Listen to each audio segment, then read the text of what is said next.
দেন আপনি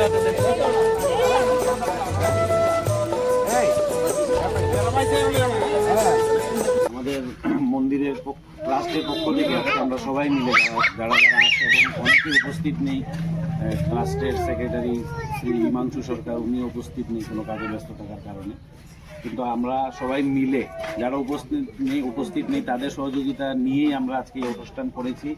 এই গ্রীষ্মকালীন অনুষ্ঠান যেটা আমরা প্রথমে আমরা ধর্ম দিয়ে শুরু করি, সব অনুষ্ঠানে আমরা ধার্মিকভাবে শুরু করি।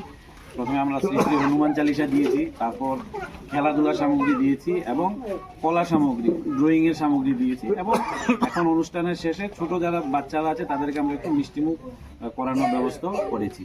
তো আজকে আমরা যখন এই অনুষ্ঠান করতে এসেছি তখন আমাদের এতটা আমরা আইডিয়া ছিল না, আমরা জানি যে আমরা করব, হ্যাঁ, কিন্তু আজকে এসে দেখলাম যে আমাদের যতটুকু আশা ছিল তার চেয়ে আরও বেশি হয়েছে।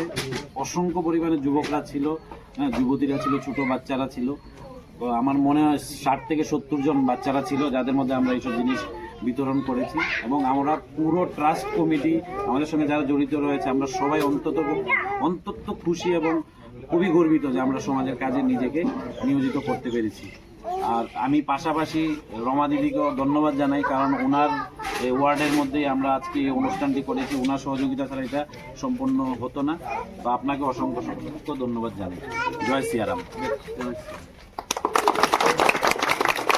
আজকাল নেশার মধ্যে এমন করা পড়ছে, নেশা মানে কি একবারে জীবন বিনাশ, ঠিক আছে না, নানান রকমের নেশা বাইরে সেটা ফুলাবেন একদম শেষ, সমাজ শেষ, যুব সমাজ, ছেলে মেয়ে, শহরে তো ছেলে মেয়েরা রাস্তাঘাটের ভিতরে মানে পইরা যায় দেখছি, মানে ডাক দিন কেউই নাই। তো আমরা এর লিগা চাইতেছি যে ধর্মের সঙ্গে সঙ্গে যেন যুবক যুবতীরা খেলাধুলার ভিতরে থাকে। আমরা যতটুকু সম্ভব তো আমরা করছি, আগামী দিনও আমরা চেষ্টা করুন যাতে আরো এরকম কিছু করা যায়।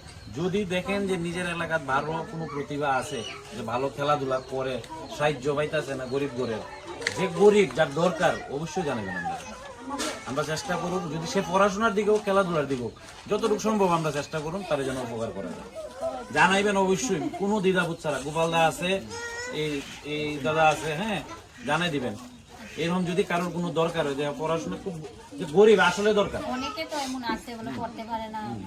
জানাইবেন, আপনি জানাইন। এরকম যদি কিছু থাকে পড়াশোনা, যদি স্কুল কলেজের স্কুলের স্টুডেন্ট আছে, কলেজের স্টুডেন্ট আছে, বই কিনতে পারতেছে না, 2000 টাকা আমি বই কিনতে পারতেছি না, কিংবা 500 টাকা ড্রেস কিনতে পারতেছি না, অবশ্যই জানাইবেন।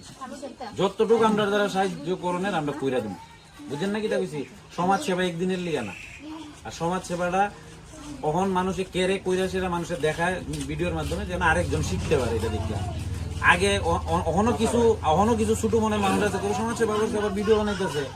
ভিডিওটা যারা বুদ্ধিমান ব্যক্তি এরা জানে কি লিয়া বানানি হইতেছে, কারণ 10 জনের ভিতরে 7 জন ব্যক্তি আছে সমাজ সেবা করতে চায় কিন্তু এরা সাহস পায় না। ওই তখন একজনেরটা দেখে আরেকজনের, তখন এই যে লোকগুলো আমার লগে এত লোক আসলো না আগে, আজকে আপনারা আশীর্বাদ আমার লগে প্রচুর লোক এরা জড়িত হয়েছে। এরা নিজের থেকে আসে, দাদা আমরা আছি, কিটা করুন লাগবো, আমরা কি সাহায্য করতাম। তো এরকম যদি কেউ থাকে অবশ্যই গোপালদার লগে যোগাযোগ করবেন। যদি পড়াশোনা ভালো খেলাধুলা, আমরা এলাকাতে যদি একটা বাচ্চা আগায় পড়াশোনার দিকে খেলাধুলার দিকে, কিন্তু আমরা এলাকার নাম, আমরা রাজ্যের নাম, বুঝছেন না? কি দেখছি অবশ্যই জানাই। মনের ভিতরে কোনো লাজ লজ্জা লইয়া থাকানোর দরকার নেই, যাইবেন। একটা বাচ্চার জীবন সুন্দর হলে আমরা সবাই মনে করবো আমরা আশীর্বাদ পাইছি, ঠিক আছে? Your dreams make you think better, bigger and farther. Your dreams make you more human. I started here as a learner, and it is here I mentor new learners today. Tips has given me the leverage to dream big and break all barriers. Come join Tips to manifest your dreams.